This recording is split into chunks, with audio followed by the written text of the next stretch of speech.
Ay ari po ay palakang bukid ng Korea. Pag nakain ng palaka?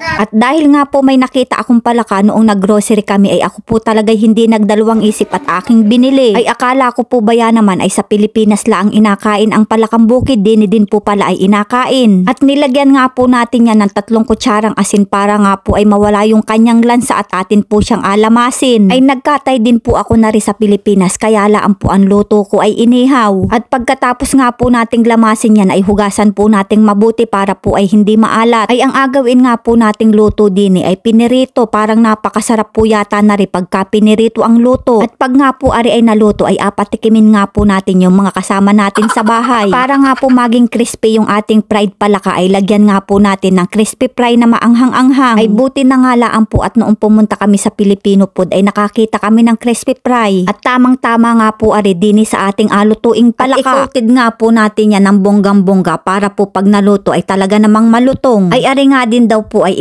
sinigang ay naku ay makawag naman po ang sinigang na luto na rin. Ayos na po sa akin ang pinirito't inihaw. Ay hindi po galaw ang paghigop ng sabaw na rin pagka ang luto din ay sinigang. At dahil nga po luto na yung kabila ay atin ang baligtarin ay talaga namang kahit patay na yung palaka ay na-split pa rin. At habang inaluto ko nga po aring palaka ay talaga namang parang napakasarap ang piniritong luto na rin. Tostadong luto nga po ang agawin natin din para nga po ay mapakain ko yung mga kasama ko din sa bahay. Ay ang sabi nga po nila sa akin ay hindi pa daw po sila nakakakain ng palaka kaya sabi ko ay apakainin ko kayo ng makamasarap na palaka. Ay yanong sarap po ba yan naman ang pagkakaluto ko din sa palaka at yanong tostado. Elmer, dali, tikim ka na, dali. Saan ba yung palakang yan? Oo, syempre.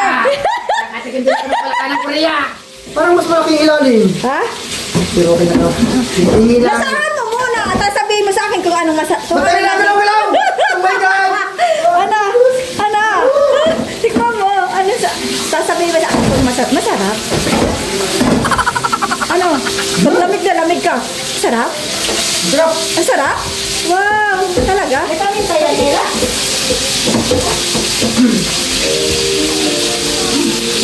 Masarap ito para lang ang manok. Kaya na kayo ng palaka. Hindi sa pwede na. Oo, tikman nyo lang yung pagmasarap. Parang din ka. Sarap ka daw.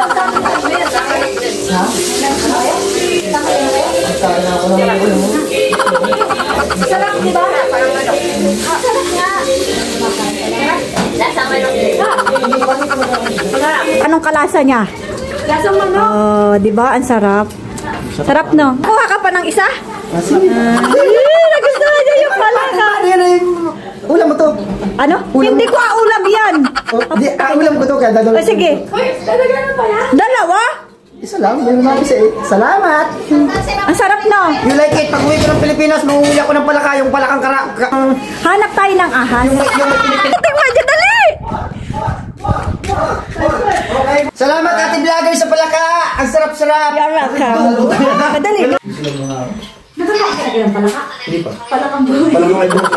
Ikaw na, anong lasa? Palakang may buhok. Palakang may buhok. Ngipin ay nakalabog. Huwag mo ako tanggay, yung pangit. Anong tikme? Anong reaction? Ba't isa lang ang pinuha mo? Dapat ginanon mo. Ginanon mo. Ate, magbawas. Ay, hindi pa nga. Hindi, hindi. Ano? Akin nga niya. Ako na lang tulog yan, hindi ka nagbilas, di ba? Akin nga niya. Ano?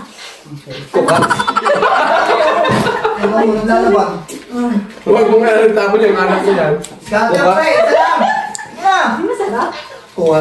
Pre, mahawa ka naman. Parang ano daw yan. Kumain kang palaka. Ayoko. Ayoko na yan. Masarap to, promise. Sabi na kahapon.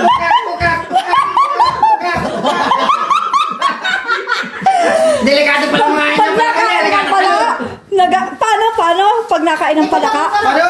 Tukak! Ang sarap niya, promise. Tikman mo.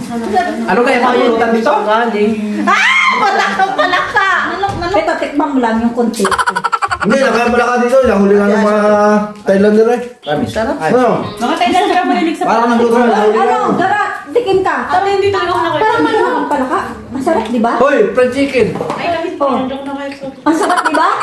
Oh, ano? Kailangan din eh. Ano? Ang sarap no? Ang manok mo na lang is ito na palaka. Ang sarap nyo. Hindi biro. Kahit ang sarap pa na. Ang sarap? First time ko kumain sa tanang buhay ko. Sa 32 years Salamat ka sa akin dahil tao ka na. Ba't ayaw mo na? Kaya mo. Sa'yo na to. kung yung wala kakalit. Jen, tikman